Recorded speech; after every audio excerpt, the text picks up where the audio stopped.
அண்ணா குரல் எப்படி நீங்க எடுத்துட்டு வந்தீங்க? எதுவும் யூஸ் பண்ணீங்களா? அது சேத்தன் சார் வந்து அவரே அந்த கரகர குரல் வந்து அவரே எடுத்துட்டு வந்தது. அவரே பண்ணாரு. Because he understood the weight of that ah. Character. In fact first SS Stanley sir தான் பண்ண பண்ண வேண்டியதா வேண்டியதாக இருந்தது. அவர் ரொம்ப கணக்கச்சிதமாக பொருந்திட்டார் அந்த கேரக்டர். அண்ட் வெரி அன்ஃபார்ச்சுனேட் அவர் நம்ம கூட இல்லை. பட் சேத்தன் சார் வந்து லாஸ்ட் மினிட் ஐ திங்க் யாரோ டீமில் யாரோ வை நாட் சேத்தன் சார் அப்படின்னு சொல்லி ஆமாம் தெரில கூப்பிட்டு பார்க்கலாம், ஒரு ஃபோட்டோ ஷூட் பண்ணலாம் அப்படின்னு சொல்லி அவர் வந்தார்.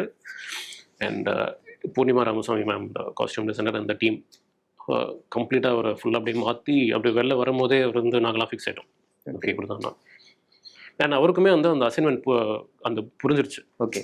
So he went and he did home work. ஸ்பாட்டில் அந்த ஷார்ட்லேயே வந்து கிட்டத்தட்ட அந்த வாய்ஸ் எடுத்துகிட்டு வர ட்ரை பண்ணார். ஓகே. அண்ட் டப்பில் வந்து இன்னும் ஹோம் ஒர்க் பண்ணி அந்த எஃபர்ட் போட்டு அவர் கொண்டு வந்துட்டார் அந்த வாய்ஸ்.